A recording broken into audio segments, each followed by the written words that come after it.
ক্রাফটটা যদি ভালো লাগে তাহলে লাইক এন্ড সাবস্ক্রাইব।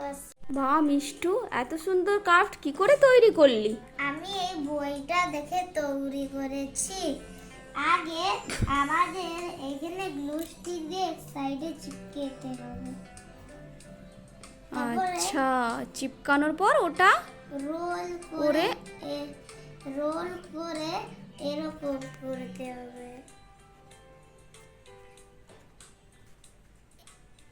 ক্রাফটটা আছে, এর মধ্যে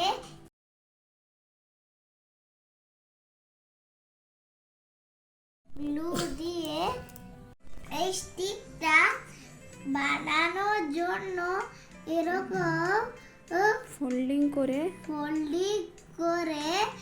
আমাদেরকে তারপরে এখানে একটু